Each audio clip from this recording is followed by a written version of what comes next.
اعوذ باللہ من الشیطان الرجیم بسم اللہ الرحمن الرحیم فللہ الحمد رب السماوات رب الارض رب العالمین وله الکبریاء فی السماوات والارض وهو العزیز الحکیم الملك القدوس الملك القدوس الملك القدوس العزيز الحكيم وتبارك الذي بيده الملك وهو على كل شيء قدير حسبي الله ونعم الوكيل ونعم المولى ونعم النصير قل إني صلاتي ونسكي محياي مماتي لله رب العالمين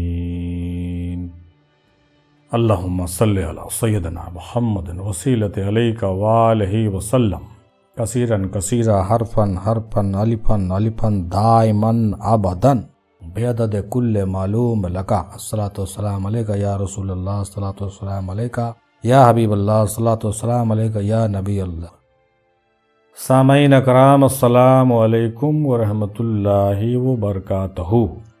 مرکز افضلیہ کے جوہر اسلام کی سیریز میں یعنی اولیاء اللہ کی امپورٹنٹ باتیں، اولیاء اللہ کی خصوصی باتیں، اولیاء اللہ کی قابل غور و فکر باتیں ہم جوہر اسلام کی سیریز میں کرتے ہیں. آئیے اس سیریز میں کچھ چنندہ ان باتوں پر گفتگو کریں گے اور روشنی ڈالنے کی کوشش کریں گے، جرح کریں گے جن چیزوں کو سمجھنے کی ہم لوگوں کو سخت ضرورت ہوتی ہے اور اس میں بہت سارے کنفیوژنز بھی ہوتے ہیں، اور جو باتیں معیاری ہوتی ہیں، اصلاحی ہوتی ہیں، تاکہ اس سے ہمارا دینی اور تصوف کے راستے ہموار ہوں اور ان سے ہم کو فائدہ مل سکے.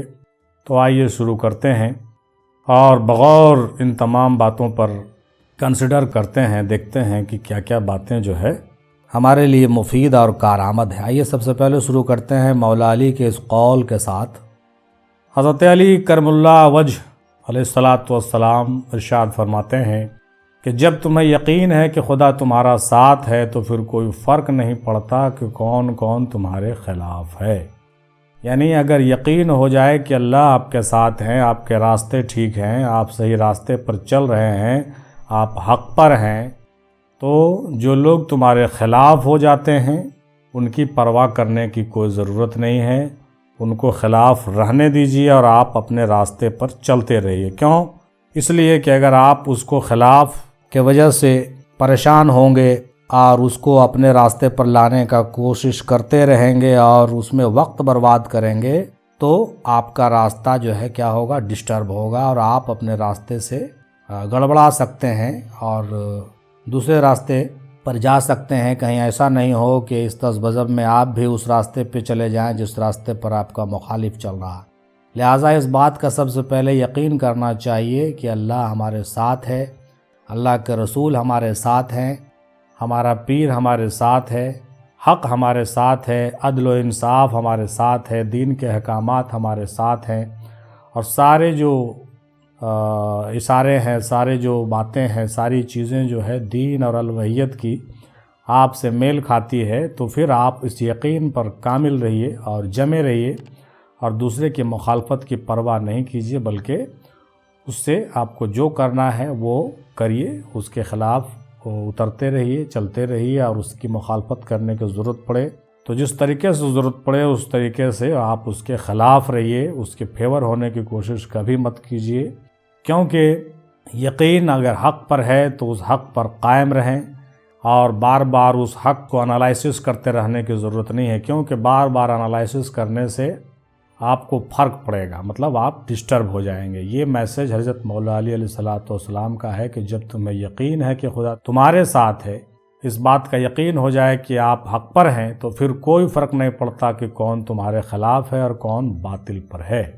یعنی اپنے یقین کو محکم کرنا چاہیے، کیونکہ یقین سے ہی سب سے بڑی چیزیں جو ہے حاصل ہوتی ہے. یقین محکم عمل پہ ہم محبت فاتح عالم جہاد زندگانی میں ہے یہ مردوں کی شمشیریں. یہ حضرت علامہ اقبال نے بھی بیان فرما دیا تھا یقین کے حوالے سے کہ یقین اگر ہو تو ساری چیزیں جو ہے پائے تکمیل کو پہنچتی ہیں یقیناً۔ کسی بزرگ نے یہ بھی فرمایا کہ خود کو سب سے بہتر سمجھ لینا یہ ایک ایسی بیماری ہے جو انسان کو کسی قابل نہیں چھوڑتی ہے۔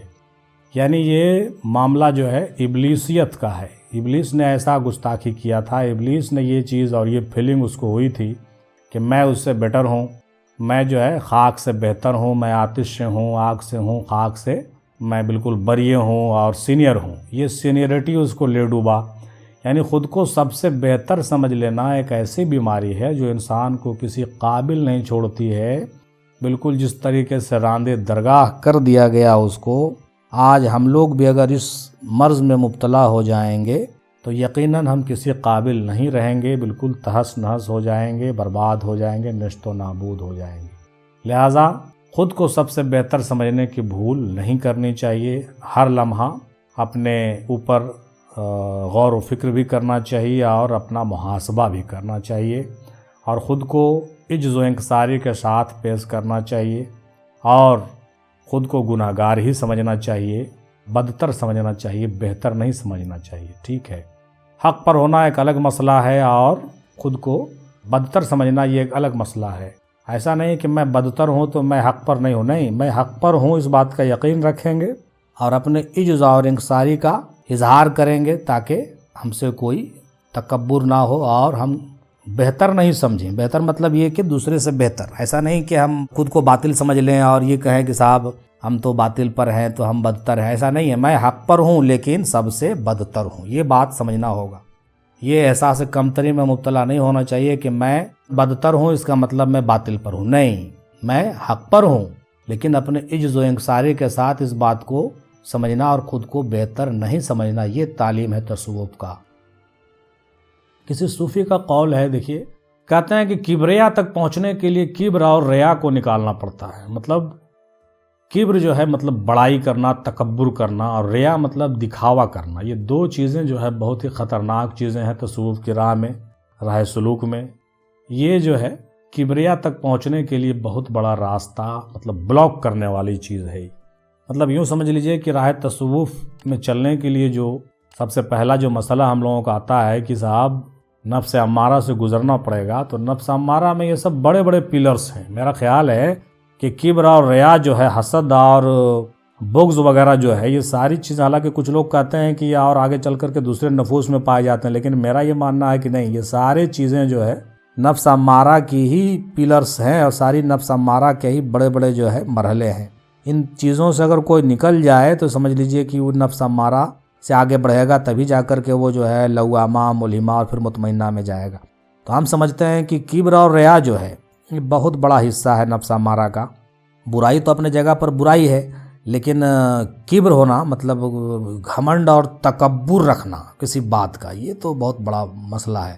اور اس کے علاوہ ریاکاری کرنا، مطلب جو ہے نہیں وہ دکھانے کی کوشش کرتے ہیں لوگ، تو یہ جو ہے بہت بڑا مسئلہ ہے۔ یہ اس کو ساتھ میں رکھ کر کے اگر کوئی چاہے کہ ہم مولا کے واصل ہو جائیں تو یہ میرا مشورہ یہ ہے کہ مطلب یہ ناممکن ہے۔ مطلب میرا خیال یہ ہے کہ یہ ہو ہی نہیں سکتا۔ مطلب یہ بغیر کبر اور ریا کی دیوار کو گرائے ہوئے کوئی آدمی جو ہے اللہ تعالیٰ کے قربت اور وصال میں پہنچ ہی نہیں سکتا ہے۔ یہ بات تو بالکل ایک دم طے کر لیجئے اور جان لیجئے، اس بات کو نوٹ کر لیجئے کہ کبر اور تکبر اور غرور کا جو مسئلہ ہے، اس کی جو دیوار ہے، تکبر کی دیوار کو گرانا ہوگا۔ خود کو بڑا سمجھنے کی دیوار جو ہے یہ بہت بڑا، جس کو ہندی میں کہتے ہیں کہ اہنکار ہے۔ یہ تو جب اہنکار ہے اور میں ہونے کا جو ہے بہت بڑا جو ہے یہ ہے کہ صاحب میں ہوں، جو ہوں سو میں ہوں، جب تک میں ہے تب تک وہ نہیں ہے، لیکن جب میں ختم ہو گیا، میں کی دیوار گر گئی تو پھر وہ آئے گا، اس کے پہلے وہ آ نہیں سکتا ہے، اس کی قربت اور وصلت مل نہیں سکتی ہے۔ تو کوئی آدمی اگر کبر کرتا ہے، کبریائی دکھاتا ہے۔ اب اسی کبر سے ایک بات اور یاد آ گئی کہ کسی امام سے بزرگوں نے پوچھا کہ صاحب آپ بہت متکبر ہیں، آپ جو ہے لوگوں سے بات چیت کم کرتے ہیں، بالکل گوشہ نشیں رہتے ہیں، بڑے اکڑ کے چلتے ہیں۔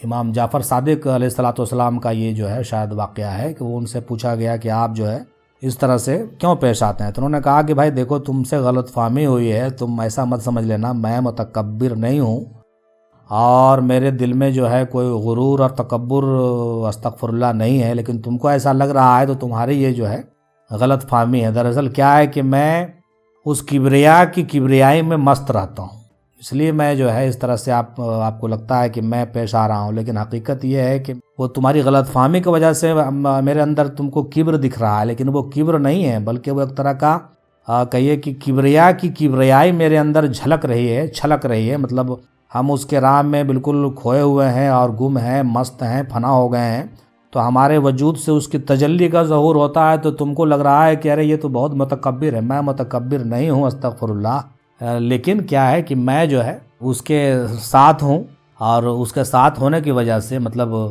اس کے وصال کے ساتھ رہنے کی وجہ سے، مطلب اس کی وصلت کی وجہ سے تم کو ایسا محسوس ہوتے ہیں، تم کو لگتا ہے کہ میں متکبر ہوں، لیکن دراصل میں متکبر نہیں ہوں، بلکہ یہ اس کی کبر کی کبریائی ہم سے چھلکتی ہے۔ تو یہاں پر کچھ لوگ دھوکہ کھاتے ہیں۔ مطلب آج کے زمانے میں بھی کچھ لوگ ایسے ہو سکتے ہیں کہ جو آپ کو دیکھنے میں بڑے متکبر لگے، لیکن وہ متکبر نہیں ہوتے ہیں، وہ جو ہے وہ ایک روحانی کیفیت میں ہوتے ہیں اور آپ کو لگتا ہے کہ وہ متکبر ہے۔ تو اس کو تھوڑا سا سمجھ لینا چاہیے اور اس کنفیوژن کو دور کرنا چاہیے، تو اس کی باتوں سے پتہ چلے گا، اور پھر آپ جو پرسنلی ان سے ملیے گا تو آپ کو پتہ چل جائے گا کہ کتنا عاجز اور کتنا جو ہے مطلب متواضع انسان ہوتے ہیں وہ لوگ۔ تو یہ جو ہے میرا کہنا یہ تھا کہ اس غلط فہمی کو دور کریں، لیکن کبر کو تو اندر سے نکالنا پڑے گا، اور ریاکاری سے بھی بالکل بچنا ہوگا۔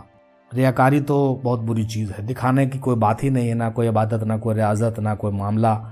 تو یہ جو ہے وہ یہ ضروری ہے کہ کبر اور ریا سے بچا جائے، تبھی ہم جو ہے کبریا تک پہنچ سکتے ہیں۔ حالانکہ کچھ لوگوں کو یہاں پر بھی غلط فہمی ہوتی ہے کہ بھائی وہ مجلسوں میں بیان کرتا ہے تو بڑا ریاکار ہے، وہ جو ہے بڑے بڑے اجلاس میں آتا ہے، محفل سماع کرتا ہے، یا یوٹیوب پر کچھ بیان کرتا ہے تو بڑا ریاکار ہے۔ استغفر اللہ، ایسی کوئی بات دراصل ہوتی نہیں ہے۔ بعض لوگ ایسے ہیں جو اپنی ڈیوٹی سمجھ کر کے یہ کام کرتے ہیں، لیکن آپ کو لگتا ہے کہ وہ دکھاوا کرتا ہے۔ دکھاوا کچھ نہیں کرتا ہے، وہ اپنا ڈیوٹی کرتا ہے، اور ایسے بھی اس کے دل میں جو نیت ہے وہی اس کا عمل ہے، آپ کے کہنے سمجھنے سے تھوڑی ہوتا ہے۔ اللہ تعالیٰ سے اس کے معاملات کیا ہیں یہ آپ کو پتہ نہیں ہے۔ بار کیف یہاں پر یہ نشاندہی میں نے کیا ہے۔